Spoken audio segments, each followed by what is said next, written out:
Today, we are talking about something that may have started long before you were born. Maybe nobody called it trauma, nobody called it dysfunction, nobody called it an emotional wound. They simply said, that's just how our family is. But what happens when you realize that what was normal in your family wasn't necessarily healthy? And today I am joined by a special guest, Miss Katrise Thompson, and she's going to talk about breaking those generational curses and generational cycles and why changing your family's future may have to start with you.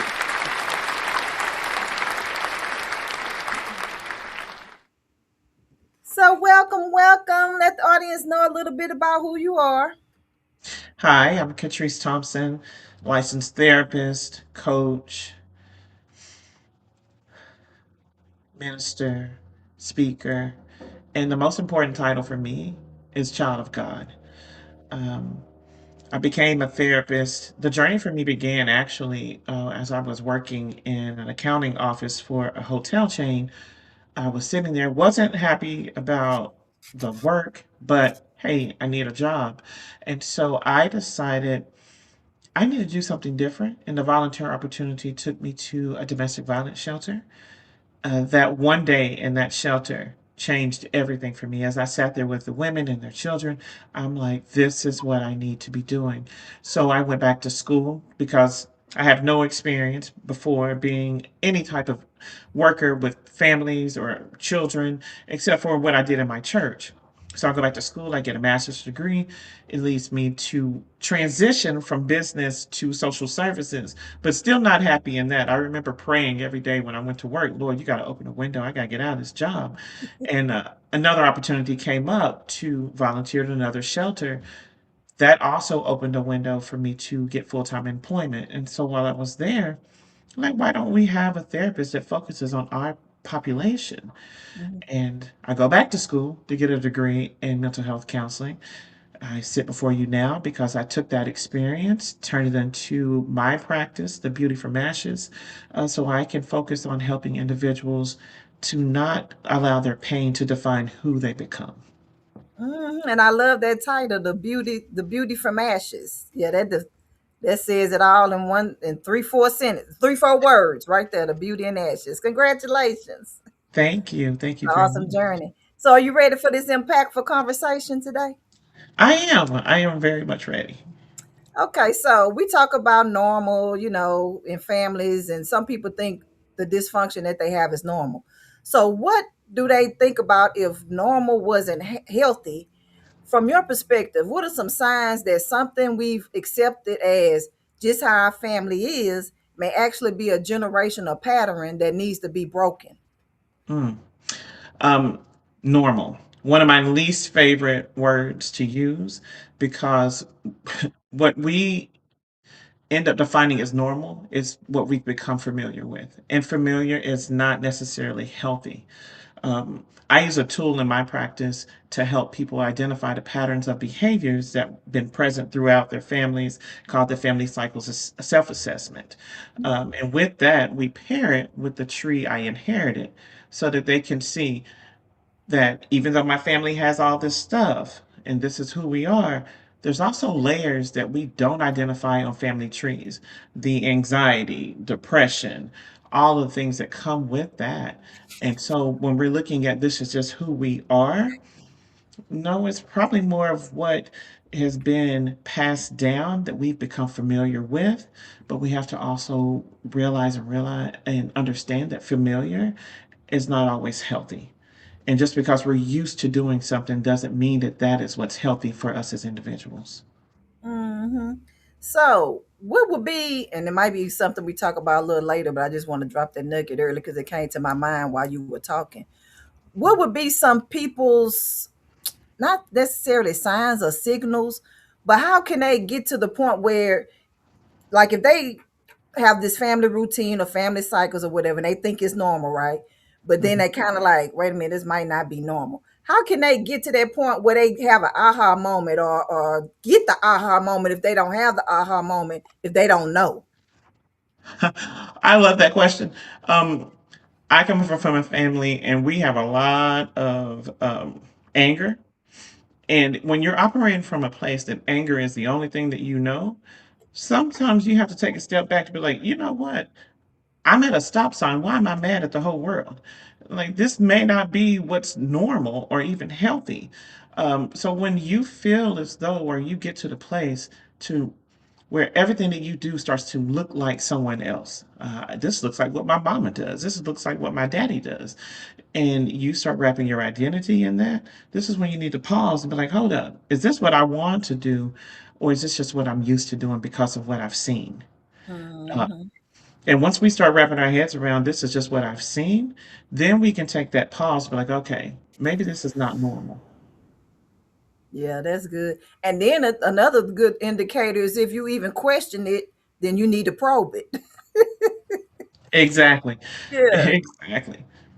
Or if you see other people and theirs look different, then that's another point to explore Hmm. too. Because not saying theirs is right, but if yours is different and you like, wait a minute, they do theirs this way and I do mine this way. Let me do a little investigating to see, what's some healthy Hmm. ways, or if I'm healthy or they healthy or something like that. But just to explore, investigate. Hmm. So what? Anytime, Go ahead. I was going to say, anytime you question something that's been happening, definitely look into it more. And Hmm. if it looks different than Sally's, okay. Again, like you said, it may not be that Sally's doing it right, but Sally ain't sweating just from having a thought like I am. So maybe sit with that and figure out for yourself, is this who I am? Is this who I want to become?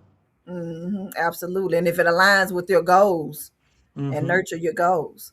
And sometimes you was talking about anger, but when we're angry with ourselves for behaviors that were actually developed as survival strategies, because maybe you had to do some things to survive a toxic Hmm. family, like people pleasing now, you might be hyper independent, you avoid conflict, which is being passive, you never ask for help, you're trying to control everything. So Hmm. how does those unresolved emotional wounds in one generation become coping mechanisms, patterns, or beliefs in the next generation, even when nobody like intentionally said this is what you need to do? That's the thing where I am in survival. I sit with people a lot, and when I'm working with them and they're saying, but this is just who I am, I'm like, is it really who you are? And let's wrap our heads around, all behavior serves a purpose. Is that behavior serving you now, or is this just what you've become accustomed to because it helped you to survive? Because survival looks a lot different than actually living and thriving. And when we've got the trauma backgrounds, we come from families where there may be a lot of trauma present, we learn to just let me shrink sometimes, let me become aggressive, whatever it is that allows me to survive this moment. And then that behavior becomes the habit. Like, this is just what I do. And we lack understanding as to where that formulated so that we can do something to change it. I think a lot of times we get wrapped up in survival and think this is the only way to go. When if you really want to live, sometimes it's just taking that step back to be like, hey, this takes a lot of energy. This is not who I want to be. Yeah, that's good. The survival part, and if you're already in that survival mode, you think that that's the way to do it, and there's no other option. But yeah, there's always other options. Even if you're doing something healthy, there's always another healthier Hmm. option that you can explore as well. It doesn't always have to be from negative to positive. It can be positive to more positive, or Hmm. or just a change because what you've been doing, you kind of stagnant, and so it's like, okay, I'm doing things right, and it's kind of stagnant, or it doesn't feel right, or doesn't fit this situation. Then what do I do? You just, go to the next healthy thing. So that's important as well. Hmm. I Hmm.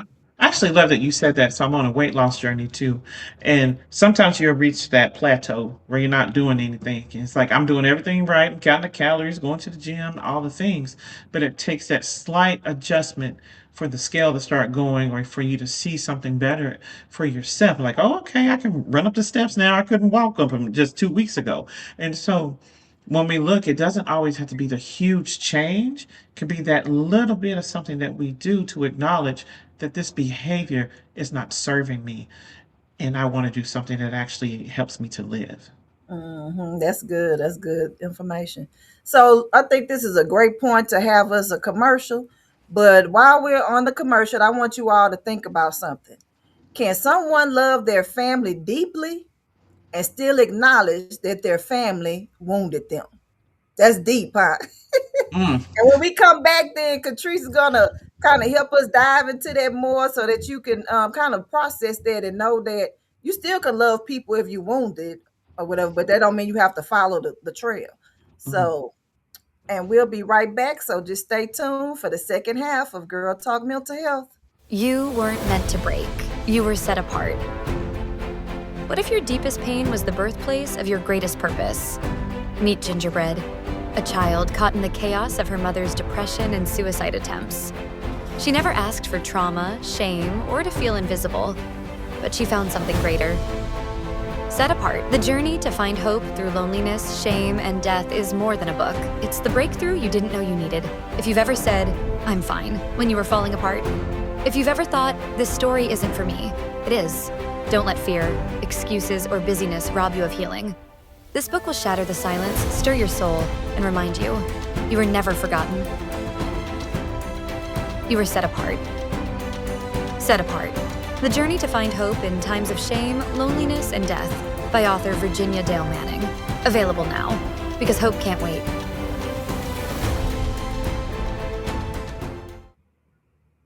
Welcome back to the second half of Girl Talk Mental Health. We have Miss Awesome, Miss Katrise Thompson here. And if you missed the first half, you need to go back and watch it, because she dropped some good nuggets, gave some good analogies about what to do if you have family members that you think are toxic, how to get to your next level. So go back and watch it. But we're going to continue because we have a lot of juicy information to share. So think about this. Imagine a mother saying, "I would never hurt my daughter the way my mother hurt me," right? We hear that all the time, especially in therapy. And the person usually means it. But because she never healed, the wound never disappeared, and it just simply changes clothes, right? From one person to the other one, or you wake up in the morning, you know, it's a new morning. Or maybe rejection started controlling you. So how can an unhealed person unintentionally pass their wounds to their children, partners, relationships, even when they're determined to do better than the generation before them? And I know that's a lot in one breath. Because this is a lot. There's a lot. That generation trauma is a lot. Mm-hmm. It really is. Um, I want to reference the tree I inherited. When we look at family trees, we often look at the family tree as, mother, father, and all the descendants, right? But in the roots are the things that no one talks about: the unhealed, the trauma, the pain, the suffering. And as much as we want to put things in a compartment and store it somewhere to say, "I'm not going to be like my mom, I'm not going to be like my father," sometimes what we don't realize, the very person that we try not to be, we actually become. Hmm. And so I remind people in therapy, we have to come from somewhere until we don't. That's a topic for another day. And then just because you come from somewhere doesn't mean that you're that person. Like, you get to choose how you navigate life, but you have to have an awareness of self and your own behaviors, so that if something looks like this is not what I'm trying to do, I have I have to acknowledge it, to say, you know what? I want better for me, and then take steps to see what better looks like. If we lack awareness, then we'll find ourselves doing something mindlessly just because. And that doesn't help us. It actually ends up being the thing that we start attacking ourselves.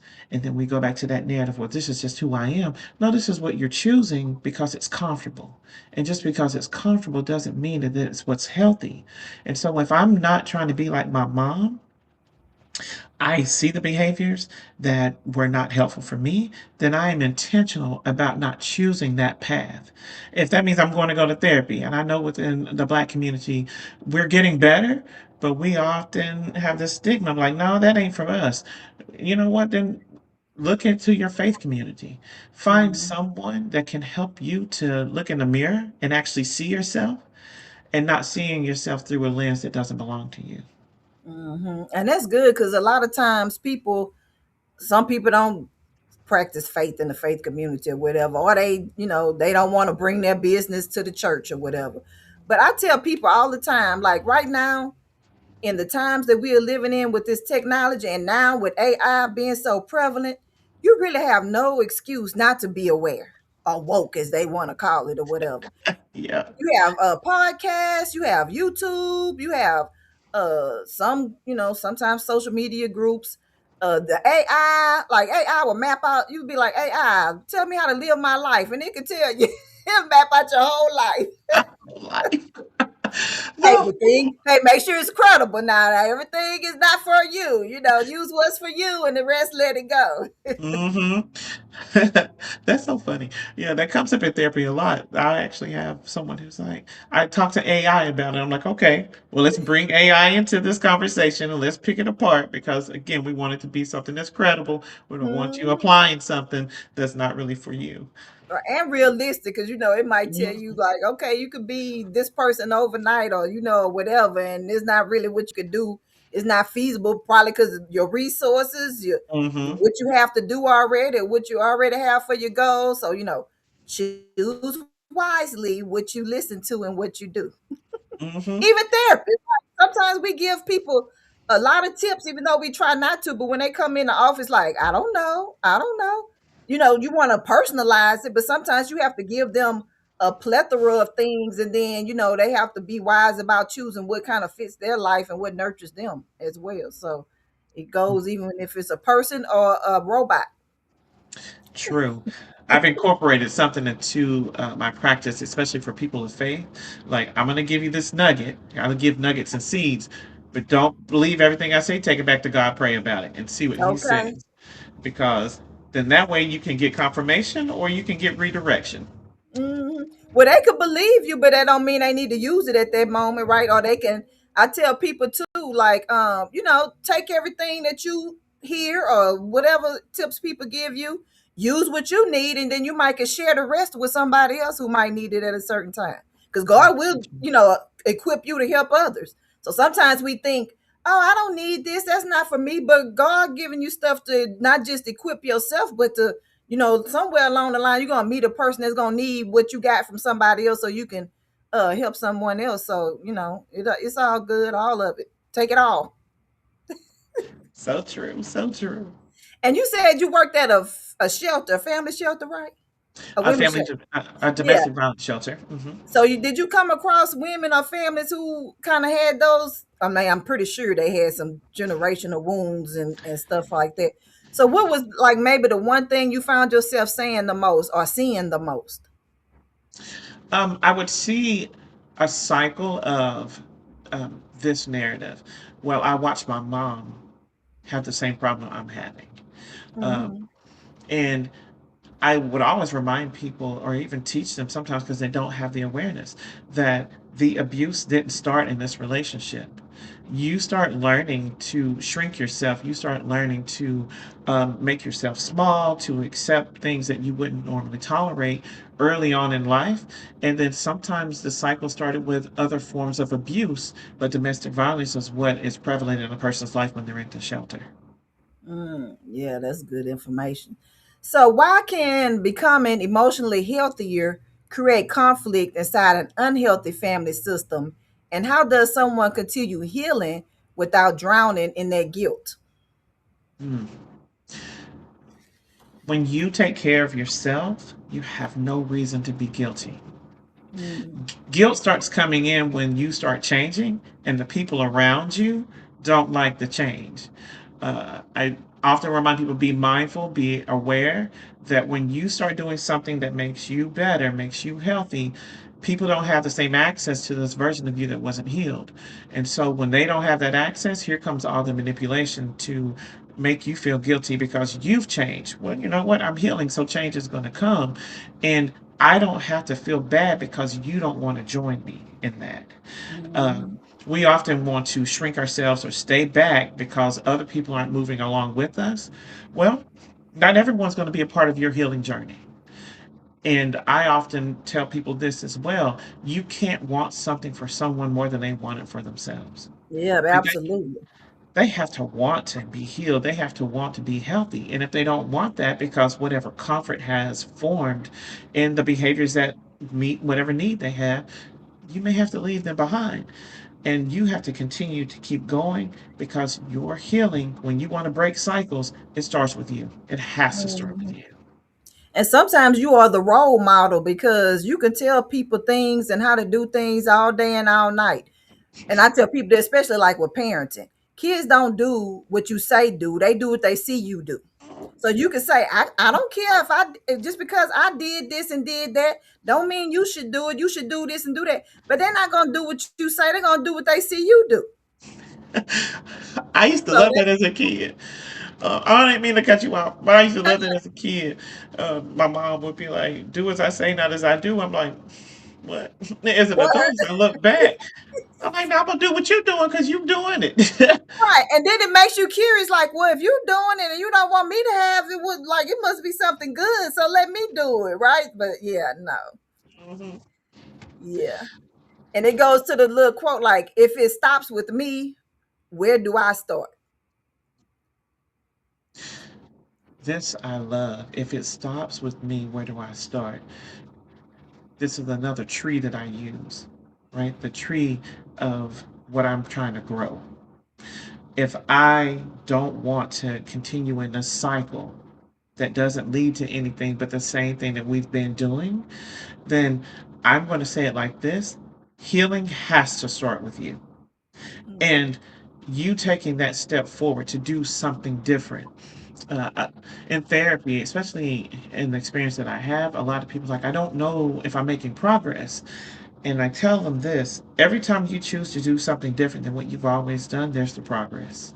Like, mm, you're not going to always get it right because when you're trying to make changes, it's not going to always be the thing that you get right. But when I take a step to do something different than what I've always done, there goes progress. And again, naysayers, the people who are uncomfortable with you changing, will start to make you doubt or attempt to make you doubt the things that you are doing to make yourself better. You have to quiet the noise. You can't let and they'll every make you feel opinion. guilty. Hmm. Hmm. And then, you have to think about every little bitty step that you take, it builds, those blocks build, and eventually you'll get to that place where you want to be or trying to be based off of those little bitty steps of restoration. So, what would you say directly to the person watching who is afraid that they are not strong enough to be the cycle breaker in their family? Mm. I would say this, and I'm going to read it direct because this quote hits me so good. We didn't choose everything that was planted in us, but healing gives us the opportunity to decide what grows through us. It didn't start with me, but it ends with me. Say that again. Let's let that soak in a little bit. We didn't choose everything that was planted in us, but healing gives us the opportunity to decide what grows through us. It didn't start with me, but it ends with me.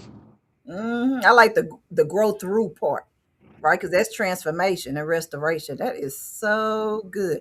You have any final comments for the audience today? Don't be afraid of change. Don't be afraid to be the person that breaks the cycles. Uh, Own it, because in that can be the freedom that you're actually looking for. So be the change maker. Be the person that sets a new standard within your family. Boldly, right? And if you pray about it and God will give you the strength, especially if you're being obedient, and that's the pathway He wants you on for the change. Absolutely. Well, Hmm. tell them a little bit about where they can connect with you at, and if you have anything going on, any specials you want to share or anything. Okay.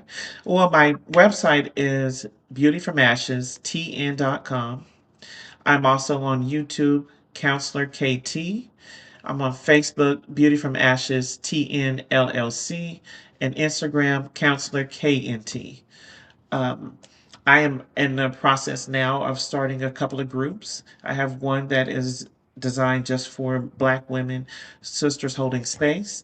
And then I Mm, have a faith based group, Breathe and Be Still, to help manage anxiety. And those are two things that I'm offering right now.